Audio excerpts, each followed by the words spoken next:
quiz, so-sos. I hope all so-sos improve quickly, and I hope everyone has a nice day ahead of them.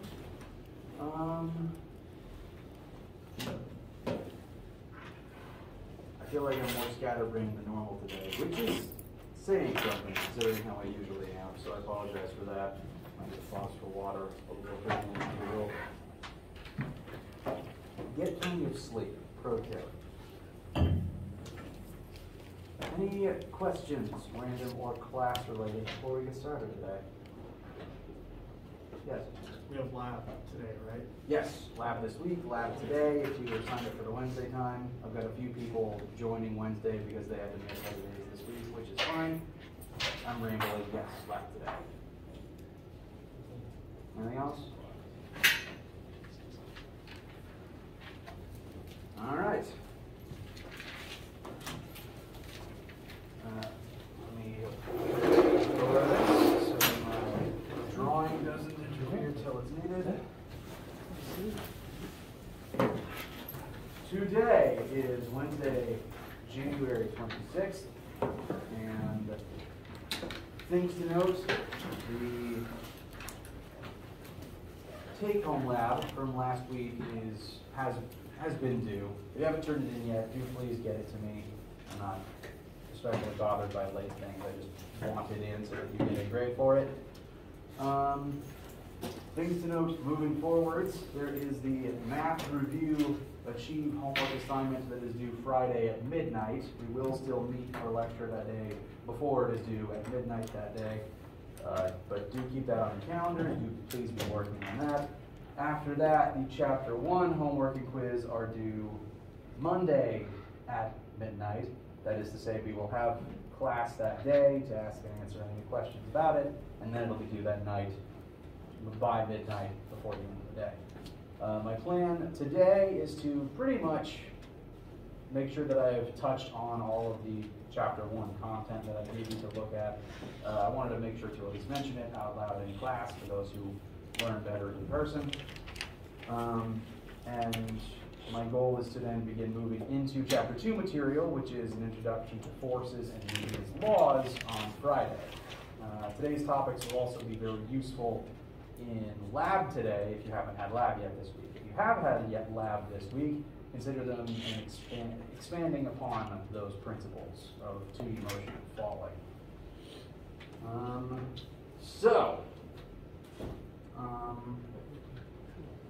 Take a drink of water every time I say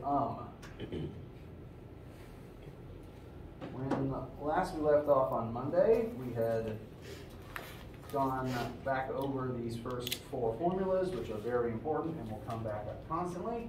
We're going to be utilizing them today to look at a few motion examples, namely falling. Want to make sure that that's clear for everybody, whether you've had lab or not. And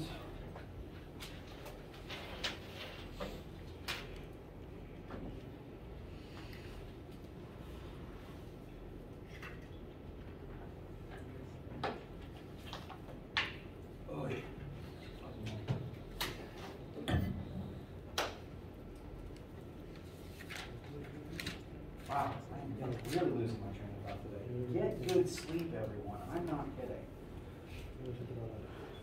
Okay.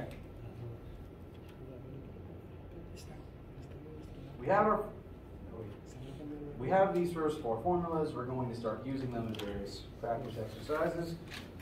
These things would have been seen in the video lecture I did send out, so I don't want to let it drag on too long, but make sure that everyone has it in your notes.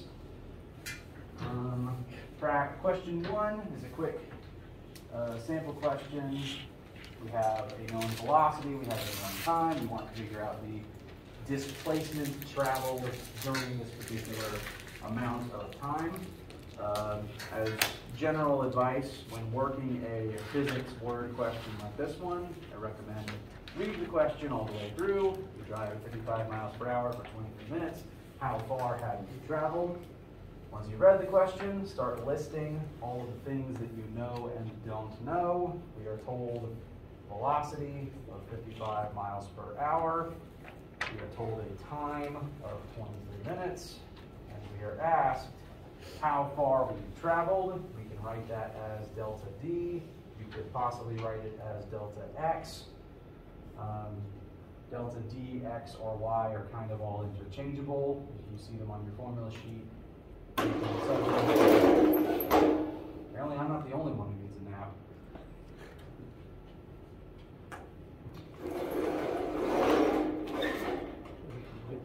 Down, good boy.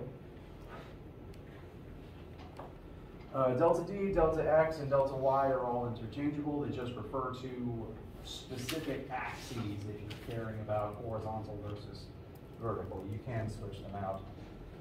So this is what the problem tells us. We then should look at our formula sheet. We know two things. We want a third thing. We look at our formulas eventually. And out of all of these, this first one seems to be the one we would most want to use. We know V, we want displacement. Delta D and delta X can be interchanged. Sorry for my inconsistency. And we know T, so Formula 1 should tell us everything we want to know. And so we can plug in 55 here, and can we plug in 23 here?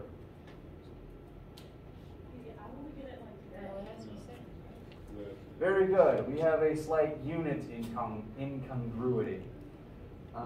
We were told a velocity in miles per hour and a time in minutes. Generally, we do want to work in meters for distance and seconds for time. In this particular case, I'm going to arrive at an ultimate answer of miles, and that'll be fine for this particular example. The main thing here is noting the difference between the hours and the minutes. If you were to plug these two things into Formula 1,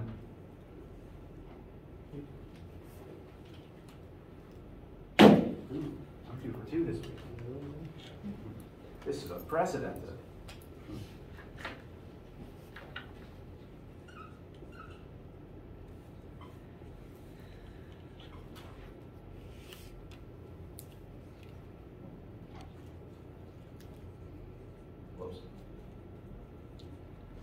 If you were to plug these numbers in as they are and use them like this, you would have a problem because your units don't match up.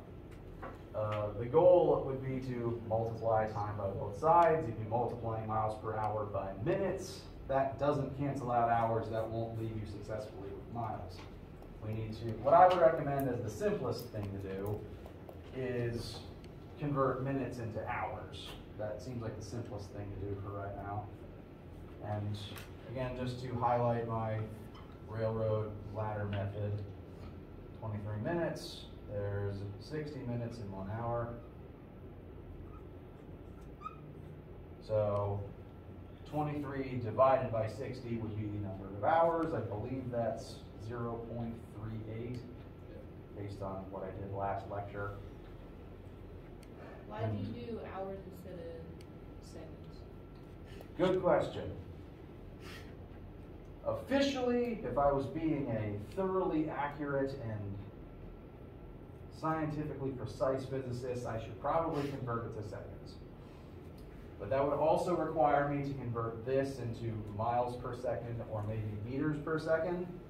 And in this particular case, as long as the two units of time match, they're just going to cancel out. And so if I went through the work to translate this into miles per second, it would cancel out anyway. So technically, one probably should do that. So I guess I'm kind of cheating a little bit in a way that's just going to cancel out. We're just skipping a step instead of changing both. We only have to change one. Right. Okay. Officially, it is best technically to convert everything. This is just a specific time where the error works, not really error, where that step works itself out anyway. That is a good observation though. And so instead of 23, convert that to hours, 0.38, I believe, and that would tell you the correct displacement in, admittedly your answer would be in miles. I think it comes out to about 21. I'm not very good at mental math. I'm pulling these numbers from the previous lecture. So if I'm working a sample question, it frustrates myself that I can't always do these brain calculations very quickly. Instead, I rely on memory from the previous lecture.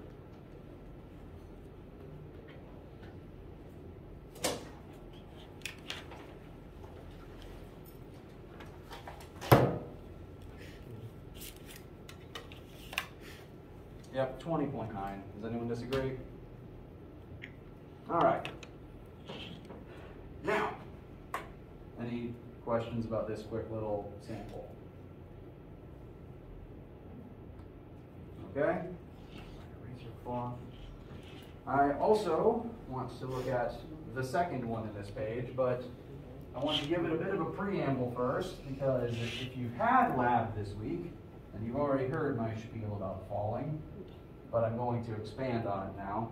If you haven't had lab yet this week, this is your introduction to falling, at least for this class. You've seen things fall before, I assume. So, this question is about a falling object, and so let us establish a few things about what happens when something falls. Gravity is a funny thing, and scientists have been studying it pretty much since the dawn of humankind. I'm not dropping any of these things. Marker's good. Gravity, to simplify all of the weird spatial relativity nonsense that goes into it, is a force. Forces pull on things, and you have used forces your entire lives. Every time you move your body or breathe, frankly, there's some muscle in your body exerting a force on something. This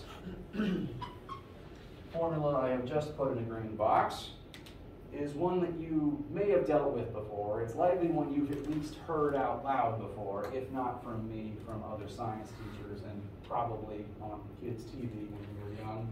Force equals mass times acceleration. This statement is pretty important. It's Newton's second law, which we'll talk more about on Friday. And it tells us that when a force acts on a mass, that mass will accelerate. This is, again, what happens anytime you pick something up. You exert a force, this object I'm forcing has mass, that causes that object to accelerate. Its velocity changes from 0 to something else as it starts moving. The way I always remembered this as a kid, it wasn't from a science teacher, it was from my Taekwondo instructor. If you want to punch harder, you either need a more massive fist or you need to move your fist faster. That's neither here nor there, though. Force equals mass times acceleration. Gravity is the force part of this situation. Gravity is a force. It pulls on things. And an object's weight represents that force. If you weigh the number of pounds something weighs, that is literally the force of the earth pulling down on that object. And every different object has a different weight based on its mass. So, marker doesn't weigh much. Bowling ball weighs significantly more. They have different masses, they have different weights. But a unique quirk of living on, well, really any planet, this isn't just Earth. Even though every object has a different mass and a different weight, every object is going to accelerate from gravity at the same rate. That rate is both in the slideshow, but also I have it written over here on the board. This is a very common variable constant that will come up from now until the end of any physics classes you ever take. G equals negative 9.8 meters per second squared. This is the acceleration due to gravity. All objects on Earth's surface, barring some extreme cases involving air resistance, accelerate down at that rate. They all have different weights. The force of gravity on them is different. But those different forces on those different masses all create that acceleration. This creates the phenomena you've probably had demonstrated to you where objects of greatly different size and mass still fall at the same rate. Sorry, I should have warned you guys. Also, that paper clip was hard to see. I'll do it again with the marker. Different size, different weight, but they still accelerate down at this rate. This is pretty much considered a constant on all of Earth. This number would change if a problem took place on the moon, in which case I'd give you a different number, but this is considered a known thing for any question that happens on Earth. I want to make it clear, this is not weight, this is not force, this is acceleration. And this variable comes up so often that it's been given its own specific letter. In all of our equations, all of our variables have a specific reserved letter. Velocity is v, acceleration is a. This has its own reserved letter. It's lowercase g for the acceleration due to gravity. But because it's an acceleration, you can plug this in for a. And that's what we're going to be doing today, and in lab today if you have Wednesday time. So, the act of falling is the act of accelerating downwards.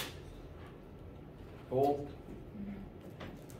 And because you're accelerating, you are getting faster and faster the longer you fall. This is why dropping things from higher up breaks them more when they hit the ground. The longer you fall, the higher velocity you get up to before the object goes flat. So, with that in mind, we drop a stationary object that begins accelerating down at the acceleration due to gravity of 9.8 meters per second squared. We are asked how fast that object is moving after 3 seconds. So, we read the question, we start listing our variables. Our object accelerates at this rate because it is falling. It'll fall for 3 seconds, and we want to know how fast it'll be moving after those 3 seconds have passed. So we know A, we know delta t, and I've labeled it as final velocity as the thing we don't know.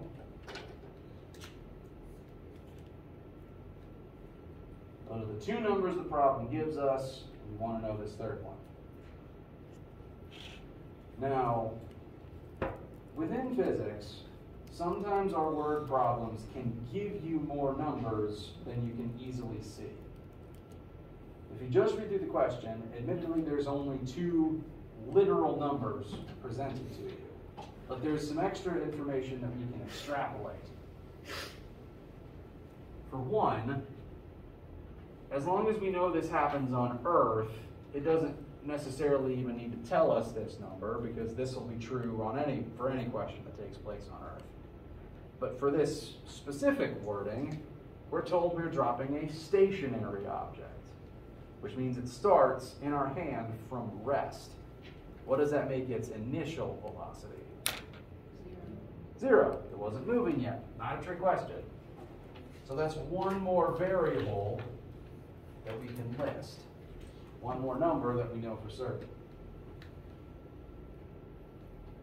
How does that feel so far? And the V0 means initial velocity, right? Yes.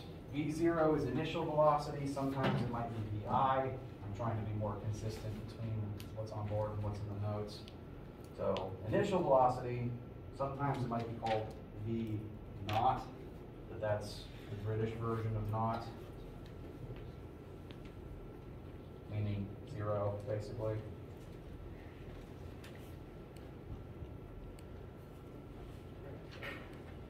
But the initial equals 0, so that's officially 3 things we know. One thing we want to know. We look at our formulas, which one can get us to where we want to go for right now. The third one. Third one. Third one's a good guess. Frankly, third one is pretty much always going to be a safe bet as one you want to write down and look at. In this specific case, if we look at formula 3, we don't know how far it's fallen yet. We don't know displacement. We do know initial velocity. We do know time, and we know acceleration, but final velocity is not present in this one, technically speaking. Keep this one in the back of your head, though. It will be very useful in general. But specifically right now, we want something that has VF in it. Or alternatively, something that has delta V in it. Because delta anything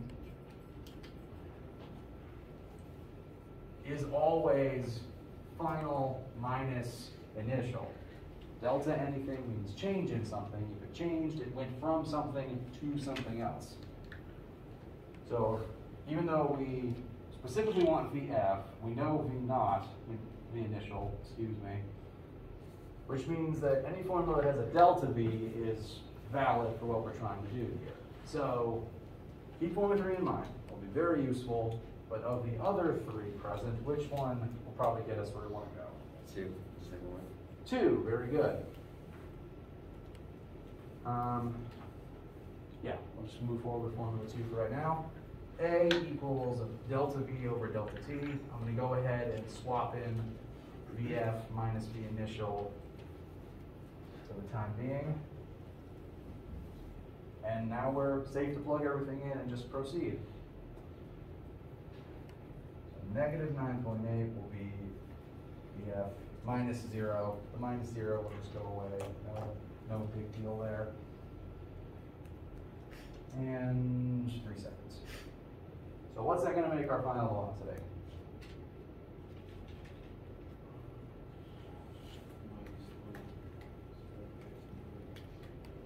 Can you say that a little louder? Minus 27.8, Something like that, yes. something like that. It's okay.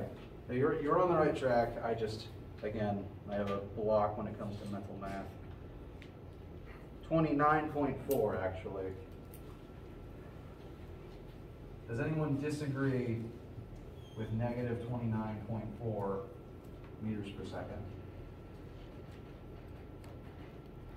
Question? Can you have a negative velocity?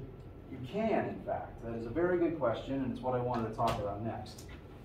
If you'll recall, all three of those things listed in the corner, our first three variables that relate to 1D motion, displacement, velocity, acceleration, they are all vectors. And for any vector, the sign, positive or negative, indicates whether you are going forwards or backwards in that axis. In the case of gravity, this number will usually have a negative on it, specifically to mean down. Because typically, most mathematicians take for granted that positive x points to the right and positive y points up, which means that negative y would point down. So in the case of any vector that points downwards, namely gravity, it will always be negative, and if you are accelerating downwards and falling downwards, your velocity would be negative in the y-axis. Cool? Okay, so vectors are negative. That will happen pretty regularly, in fact. Vectors can be negative. And this is actually pretty dang fast, by the way. Converting that to like miles per hour. Sorry, I'm doing too much math in my head. This would probably be something like maybe 40 miles per hour. 3 seconds is a long time for something to fall, frankly. So, we now know this number. I'm going to add it to the list of things that we know, because it'll be useful in a second. I'll further specify down, just for the vectors.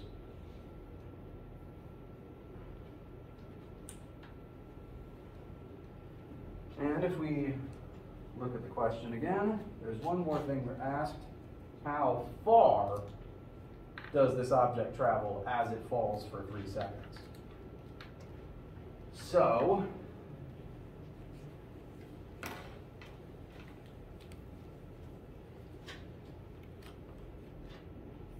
I'm going to write this as delta y, specifically because we're going to assume falling through the y-axis, so we want to know displacement in the y-axis, but if a formula has delta d in it, you can sub this in.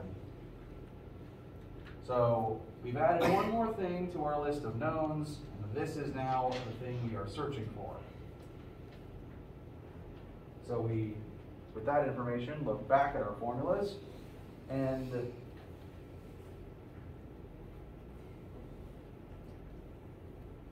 at this particular point, I'm going to go ahead and mention that there is, at minimum, 2 ways of getting a correct answer to this one. There's going to be multiple times where a couple of different formulas can get you where you want to go. All of our different formulas are like different tools, and sometimes different combinations of different tools can fix the machine in equally correct ways. So, scavenger hunt time. At very least 2 of these can get us where we want to go. What might they be? All right, we're hearing Formula 1, Formula 3, anything else? A little louder, sorry. Is it possible for? Number 1 and 4. All right, so our options being touted are Formula 1, Formula 3, and 4. I'm writing all of these out for a specific reason, and I'm going to replace the X's with Y's.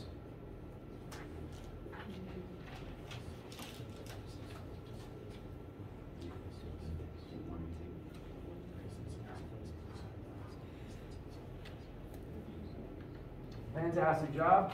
These are the 3 formulas that have that have displacement in them, so they should make good candidates. These are all great picks, except for one specific caveat that you wouldn't know because I haven't mentioned it yet.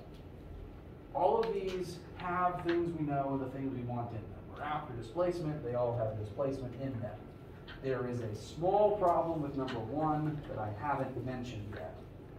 So it's okay, this hasn't come up. Formula 1, notice that it's just V equals displacement over time, which raises the question, which V do we plug in? The velocity is changing as we go through this question. It's not constant.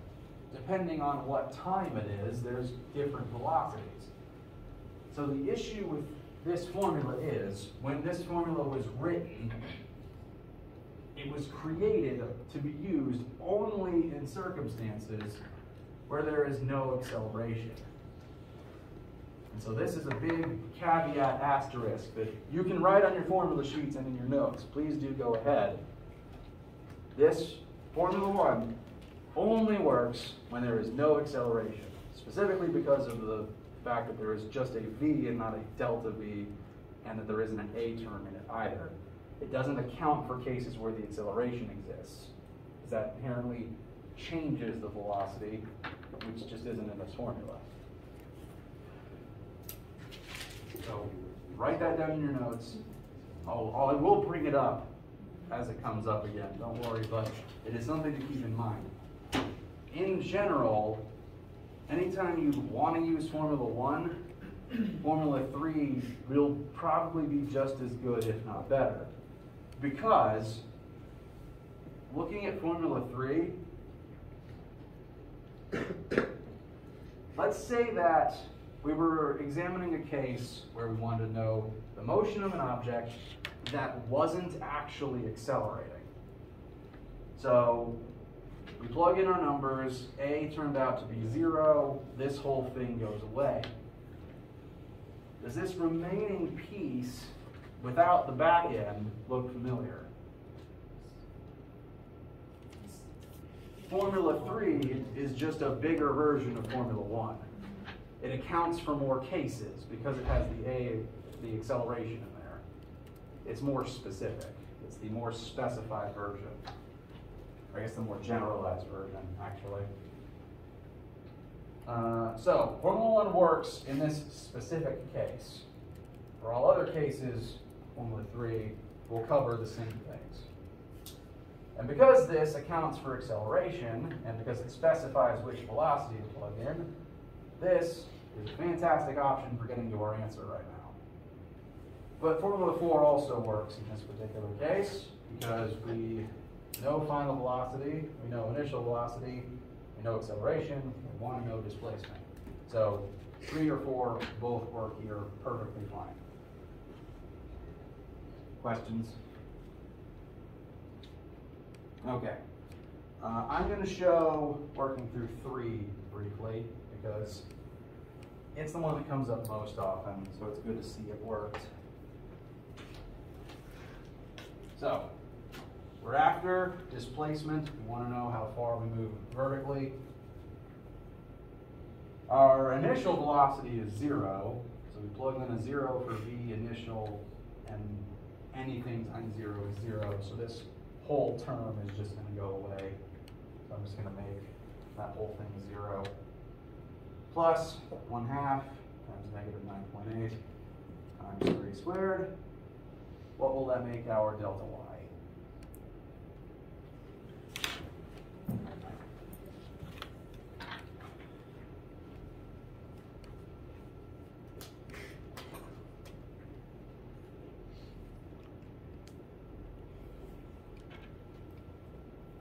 Anyone disagree with this algebra? Bless you. Whoever that was.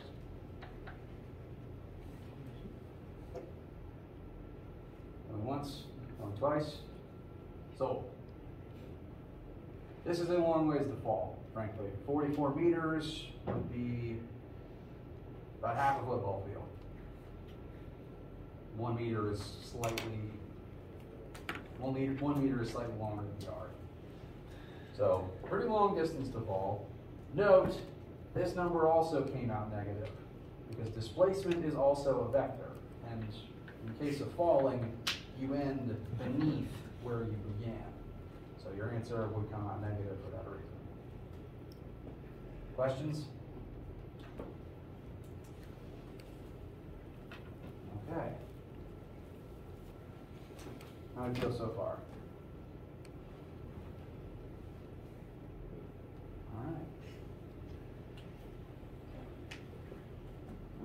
There was one more sample question on this slide I want to briefly acknowledge before we move on. This isn't to do with falling, but it's a good concept question to keep in mind. You ride a spinning carousel. So you are sitting on a carousel and it is moving in a circle. If the carousels, like if whoever's operating the carousel has it set to a constant speed, is your speed changing while you're on it? No. Is your velocity changing while you're on it? Yes. Yes. It's actually yes. And the reason is, we go back to the difference between speed and velocity. Speed is a scalar. This is the information that your car's speedometer gives you. It just cares about miles per hour. It doesn't care what direction you're moving in. Velocity, by definition, is a vector, which means it cares about direction. And if you're on a spinning carousel, you're constantly changing direction. You're moving forwards, you're moving to the left, you're moving backwards, depending on what part of the ride you're on at what time. Your direction would constantly be changing, which does actually mean you'd constantly be accelerating while you're on that thing. Your speed can stay the same, but your direction changes, therefore there's some force accelerating you to change your direction. It's a technicality that I want to keep in the back of your minds. Direction is very important, and it will continue to be very important for the rest of this class. Cool? I have a question for basketball. Okay? So if you drop some basketball and it bounce back up, how do you find like how fast the basketball is going when it bounce back up? That is a good question. If you are able to measure like the height it bounces to, you'd be able to figure out its initial velocity. Using formula, I would actually recommend formula 4 for that one. Let me get that one on screen.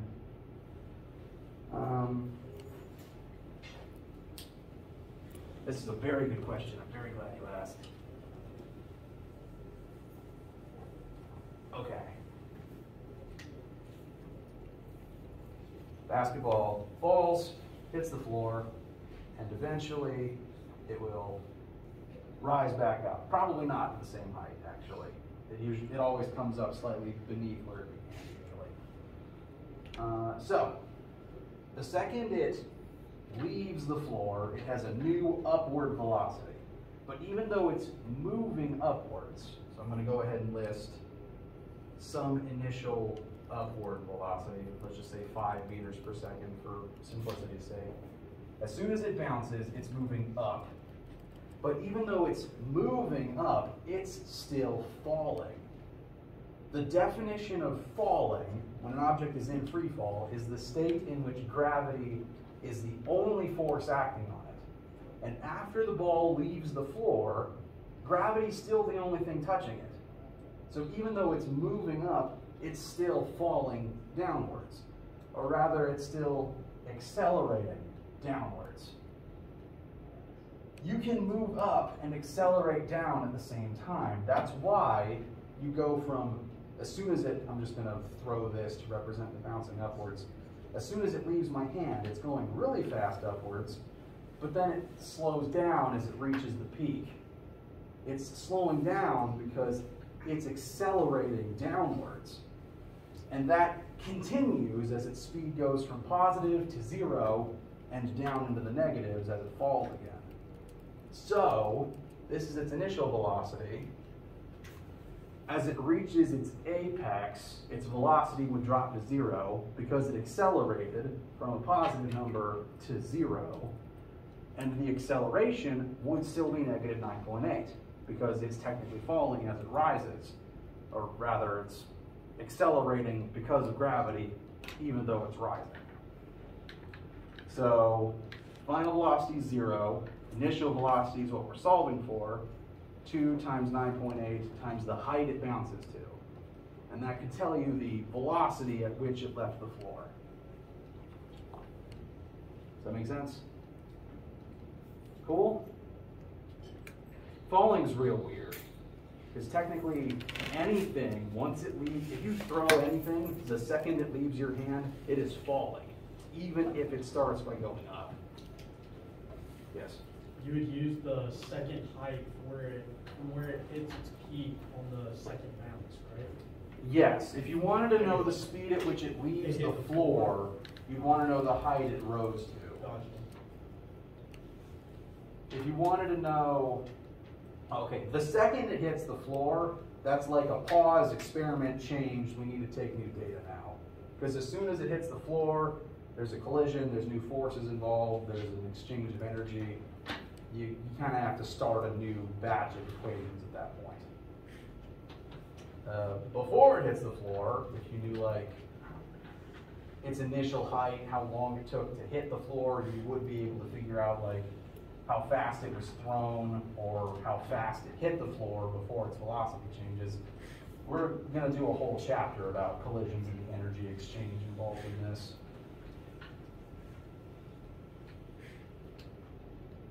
Surprisingly deep well of concepts you dug into here. I'm actually kind of excited. Any other questions?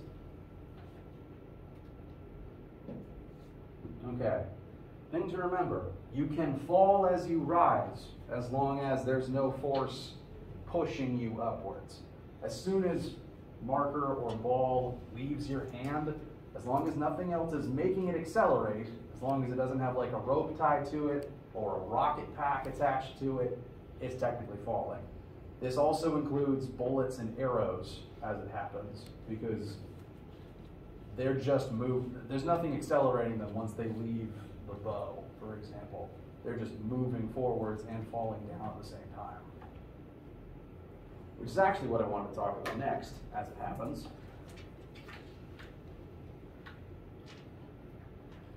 Because as we start moving forwards into more complex situations and topics, we are going to begin looking at situations that they could be one-dimensional, but they could also be two-dimensional.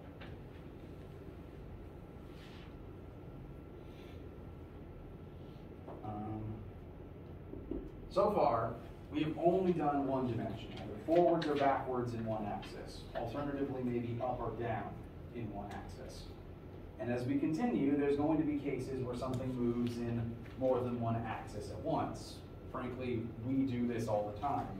If, say, we have like a sidewalk that has a right angle junction right here, if you literally cut across the grass, you moved two-dimensionally.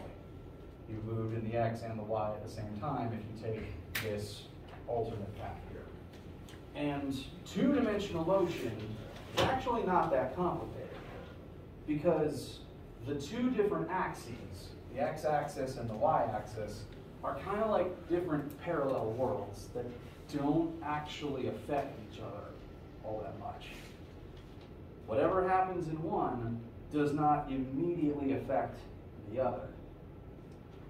Let's examine this particular case of two marbles being dropped as an example. The red marble is being dropped straight down. The yellow marble is being flipped horizontally. It's not being thrown downwards, it's not being thrown upwards, it's being flicked sideways. So kind of like if it was being shot from a slingshot or something. The yellow marble, as a result of this, is now moving two-dimensionally. It was thrown, I guess I should stand like this. It was thrown horizontally, and it begins moving horizontally as a result of that. It is moving to the right this entire time. But at the same time, it begins falling down. So it's moving in both the X and the Y at the same time. But those two motions don't actually affect each other. Let's compare the yellow ball to the red ball.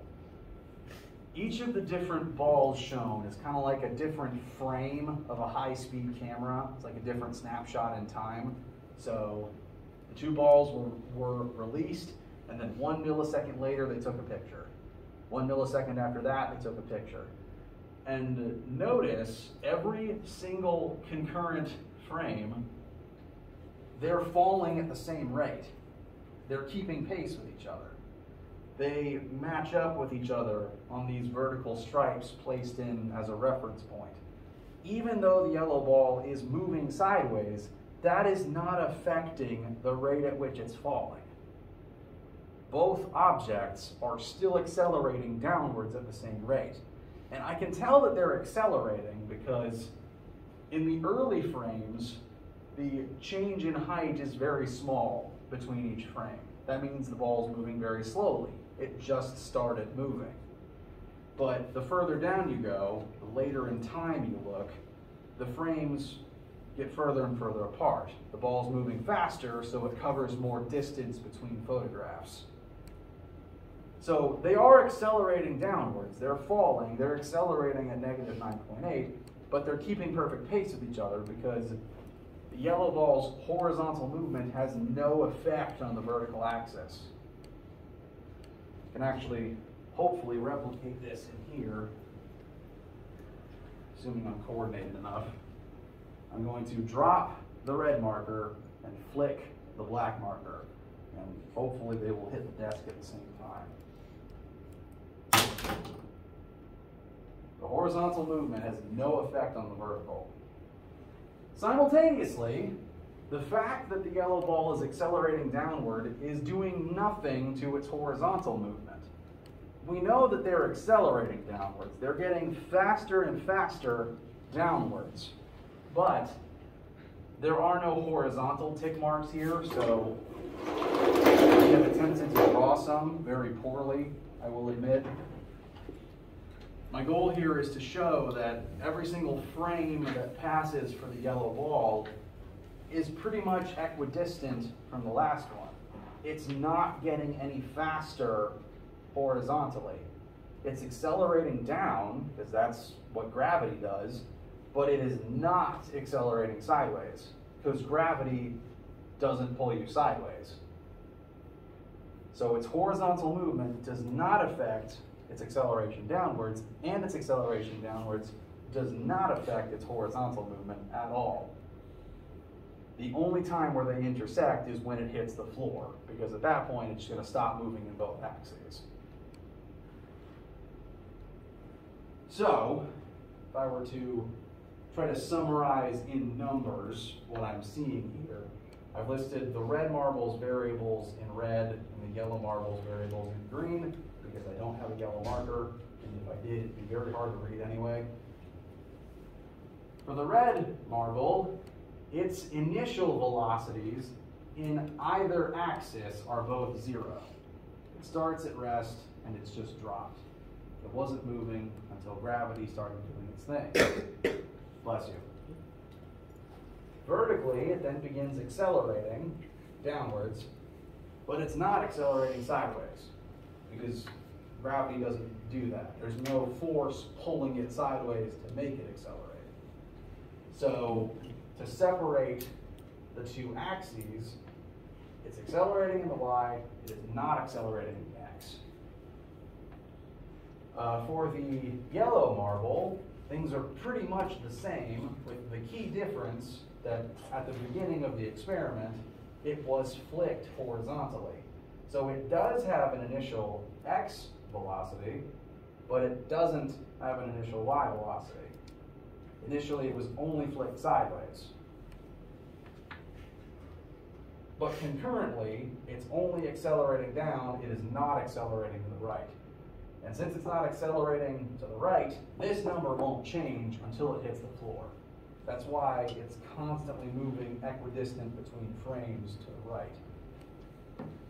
So, two-dimensional motion is basically one-dimensional motion twice. You just look at each axis separately. Which does mean it is important to start labeling what axis you're talking about per variable.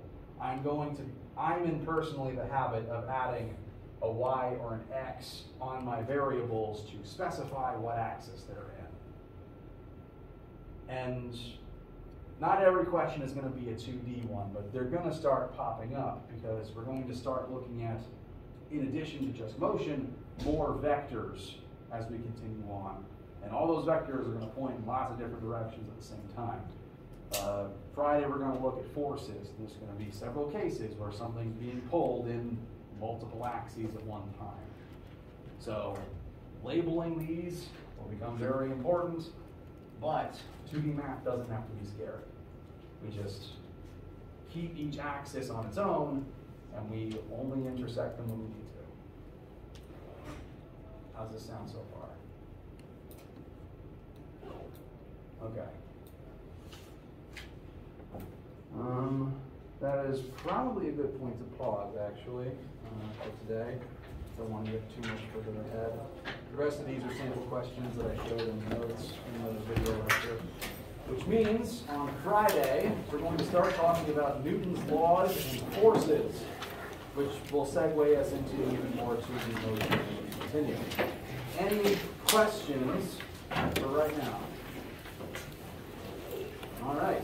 If you have lab today, I will see you later. If you don't have lab today, I will see you Friday.